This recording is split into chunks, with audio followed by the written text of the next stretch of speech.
ዲቪ ሎተሪ ሞልታችሁ ኮንፈርሜሽን ኮዳችሁን ከረሳችሁት እንደዚህ በቀላሉ መልሳችሁ ማግኘት ትችላላችሁ። ሰላም የዴሊ ኢንፎ ቤተሰቦች፣ ከዚህ በፊት በሰራሁት ቪዲዮ እንዴት የዲቪ ውጤታችሁን ማየት እንደምትችሉና ምን እንደሚያስፈልጋችሁ ቪዲዮ ሰርቼላችሁ ነበር።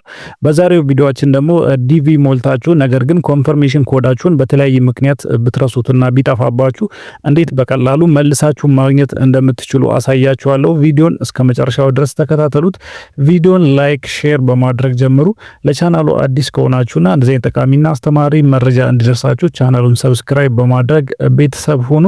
ቪዲዮን ለሌሎች ሰዎች ሼር አድርጉላቸው። አሁን በቀጥታ ወደ ቪዲዮ እንሄዳለን። ዲቪ ሎተሪ ሞልታችሁ ነገር ግን ኮንፈርሜሽን ኮዳችሁ ብትረሱት ወይ ቢጠፋባችሁ በተለያየ ምክንያት ባታገኙት እንዴት በቀላሉ መልሳችሁ ማግኘት እንደምትችሉ አሁን እንመለከታለን። ቀጥታ ወደ ቪዲዮ እንሄዳለን። በመጀመሪያ ወደ አንዱ ብራውዘራችሁ ትሄዳላችሁ። ከዛ በመቀጠል www.dvlottery.state.gov2026 ብላችሁ ሰርች ታደርጋላችሁ። ከዛ ከላይ የመጀመሪያ የሚመጣላችሁን ክሊክ አድርጋችሁ ትገባላችሁ። ከዛ በመቀጠል እዚህ ጋር እንደምታዩት ቼክ ስታተስ የሚል አለ። እሱን አንድ ጊዜ ክሊክ ታደርጉታላችሁ።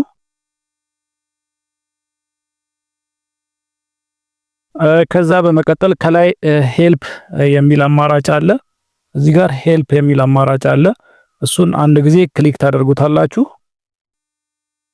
እሱን ክሊክ ካደረጋችሁ በኋላ ከሚመጣላችሁ አማራጭ ውስጥ ከላይ እዚህ ጋር ፎርጌት ኮንፈርሜሽን ነምበር የሚል አለ። እሱን አንድ ጊዜ ክሊክ ታደርጉታላችሁ።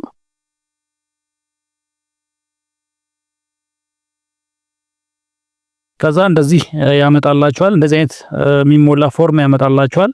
እዚህ ፎርም ላይ የምትሞሉት አንደኛ ዓመተ ምህረቱን ትሞላላችሁ። ዲቪ የተሞላበትን ዓመተ ምህረት እሱን ትሞላላችሁ። ከዛ በመቀጠል ስማችሁን፣ የአባታችሁን ስም እንደዚሁም የአያታችሁን ስም ትሞላላችሁ። ዲቪ ስትሞሉ የሞላችሁትን ማለት ነው።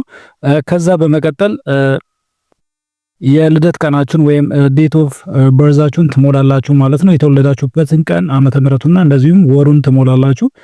ከዛ በመቀጠል የዛኔ ስትሞሉ ያስገባችሁትን ኢሜል እዚህ ጋር ታስገቡለታላችሁ ማለት ነው። የዛኔ ዲቪ ሎተሪ ፎርሙን ስትሞሉ ያስገባችሁትን ኢሜል አድሬስ ታስገቡለታላችሁ። ከዛ ከታች እነዚህን ካራክተሮች ይሰጣችኋል። እነዛን እዚህ ከታች ያለው ቦክስ ላይ ትጽፋላችሁ ማለት ነው። ይሄንን አድርጋችሁ ከጨረሳችሁ በኋላ ከታች ሰሚት የሚል አማራጭ አለ። እዚህ ጋር ሰሚት የሚል አማራጭ አለ። ሰሚት ትሉታላችሁ። ይሄንን ካደረጋችሁ በኋላ በትክክል ኢሜል አድሬሳችሁን ካስገባችሁና እያንዳንዱን መረጃ በትክክል ካስገባችሁለት በኢሜል አድሬሳችሁ ኮንፈርሜሽን ኮዳችሁን ይልክላችኋል ማለት ነው። የእናንተን ኮንፈርሜሽን ኮድ በኢሜል አድሬሳችሁ ይልክላችኋል። እዛ ላይ ሄዳችሁ ቼክ ማድረግ ትችላላችሁ። ለዛሬ ይዤላችሁ የመጣሁት ቪዲዮ ይህንን ይመስል ነበር። በቀጣይ በሌላ ጠቃሚና አስተማሪ ቪዲዮ እመለሳለሁ። እስከዛው መልካም ጊዜ ይሁንላችሁ።